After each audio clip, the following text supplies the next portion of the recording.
வீட்ல தோசை மாவு தீந்துருச்சு அப்படின்னா, கவலையே வேணாம். சட்டுன்னு ஒரு இன்ஸ்டன்ட்டா ஒரு தோசை செய்யலாம். எப்படி செய்றதுன்னு பார்க்கலாம்.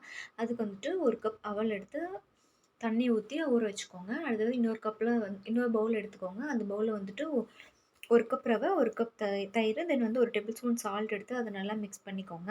தென் மிக்ஸ் பண்ணதுக்கப்புறமா வந்துட்டு, அந்த நீங்க எடுத்து வச்சிருப்பீங்க இல்லையா?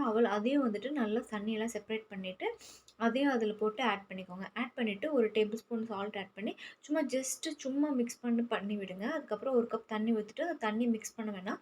ஜஸ்ட் அத க்ளோஸ் பண்ணி வச்சுருங்க. க்ளோஸ் மட்டும் பண்ணி 15 மினிட்ஸ் ரெஸ்ட் விட்டுருங்க. இப்ப அது தொட்டுக்கறக்கு சட்னி எப்படி செய்றதுன்னு பார்க்கலாம். அதுக்கு ஒரு ஆயில் வச்சுட்டு கடாய் வச்சுக்கோங்க. கடாய் வச்சுட்டு அதில 2 டேபிள் ஸ்பூன் ஆயில் விட்டுக்கோங்க. அதில வந்து 1/2 டேபிள் ஸ்பூன் கடலைப்பருப்பு, 1/2 டேபிள் ஸ்பூன் உளுத்தம் பருப்பு, 2 பல்லு வந்து பூண்டு எடுத்துக்கோங்க. அப்புறம் 3 வரமிளகாய் எடுத்துக்கோங்க. இத நல்லா லோ ஃப்ளேம்ல வறுத்ததுக்கப்புறமா வந்துட்டு 1/4 கப் வந்து பொட்டுக்கடலை எடுத்துட்டு அதையும் நல்லா வறுத்துக்கோங்க. தென் வந்து 1/4 கப் தேங்காய் அதையும் நல்லா வறுத்துக்கோங்க. நல்லா கோல்டன் ப்ரவுன் கலர்ல வந்ததுக்கப்புறமா வந்து கொஞ்சமா புளி, தென் வந்து தக்காளி வந்து ஆப்ஷனல் தான். நான் தக்காளி ஆட் பண்ணியிருக்கேன். உங்களுக்கு வேணுனா ஆட் பண்ணிக்கோங்க, இல்லைனா ஸ்கிப் பண்ணிக்கோங்க. நல்லா கூல் டவுன் ஆனதுக்கப்புறமா வந்து மிக்ஸி ஜார்ல போட்டு அரைச்சிக்கோங்க.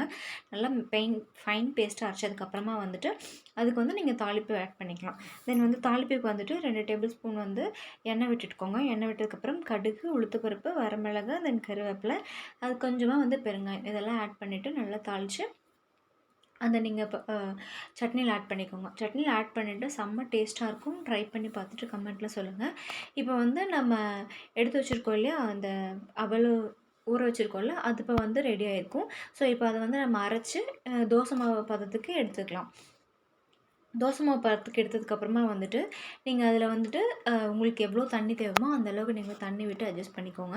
கன்சிஸ்டன்சி அட்ஜஸ்ட் பண்ணதுக்கப்புறமா வந்துட்டு, ஒரு 2 பிஞ்ச் வந்துட்டு சோடாப் ஆட் பண்ணிக்கோங்க. சோடாப் ஆட் பண்ணிட்டு, அத வந்து ஒரு 5 டூ 10 மினிட்ஸ் வந்து ரெஸ்ட் குடுத்துட்டு, தோசைக்கல் சூடு பண்ணிட்டு, தோசைக்கல்ல ஆட் பண்ணிக்கோங்க. இது நீங்க செட் தோசையாவும் ஊத்திக்கலாம், இல்ல செப்பரேட் பண்ணி ஃபுல்லா செப்பரேட் பண்ணி கூட ஊத்திக்கலாம். கீ இல்லாட்டி வந்துட்டு நல்லெண்ணெய் இல்லாட்டி நார்மல் ஆயில், சன்ஃப்ளவர் ஆயில் அந்த மாரி ஏதாவது கூட யூஸ் பண்ணி நீங்க செஞ்சுக்கலாம். சூப்பரா இருக்கும். ட்ரை பண்ணி பார்த்து சொல்லுங்க. நீங்க இத வந்து தயிர் அவல் வச்சு செஞ்சதே தெரியாது. ட்ரை பண்ணி பாருங்க.